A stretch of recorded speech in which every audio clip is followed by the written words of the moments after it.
while assessing the impact of child finance on the lives of children, we need to consider children's experiences as a focal point.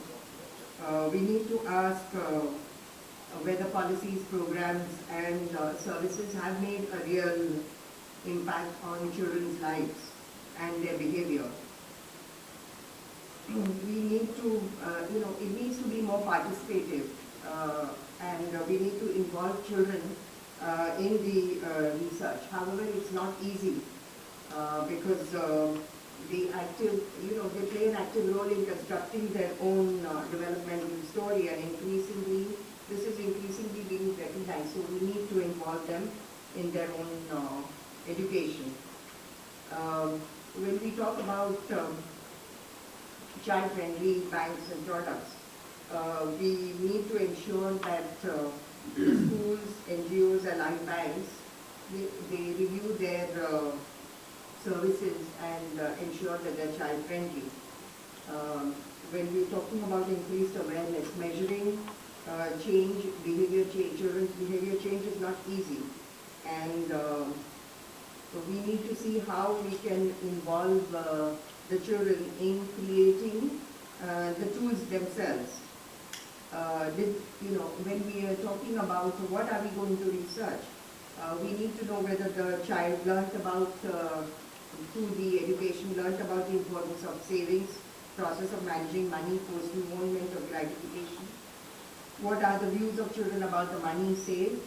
How does a child intend to use that money? What has been the impact of the awareness program on the child's behavior regarding making choices about spending? What has been the impact of child finance on the parent-child relationship in the eyes of the children? How do they perceive, how do the children perceive this change? Now participation involves, children's participation involves a lot of things, and it is important because it increases their sense of ownership of the project by enabling them to research the issues that are important to them. It reaffirms their right to express themselves, be heard and to be listened to. It develops their ability to analyze information, gives them confidence and independence, develops their ability to protect themselves from things such as abuse, changes the way adults view children, changes the relationship between children and adults, improves the quality of their life.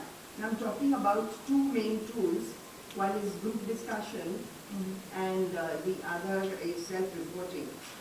And as far as group discussion is concerned, it involves children talking about a particular subject with a facilitator, and it's useful for exploring ideas and attitudes.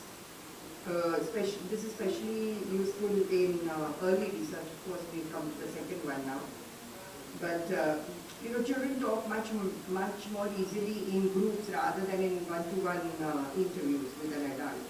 And if it is well facilitated, it provides very excellent information. Self-reports can also be creative. It can not just be in writing, it can be through maths, or it can even be through drawings. And the way to use the drawings is to ensure that we do not interpret the drawings, and we ask the children to to interpret their own drawing, and also that we need to ask permission from the children to use their drawings if we are going to use them as tools or in any other way. I didn't talk about the institute because I knew that the slide would run away before I could have talked. And so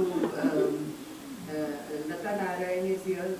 Lata has been involved with the male role project as well as the Aflatun movement. And we have several centers that do research and teach. All our teaching departments do research as well as training and teaching.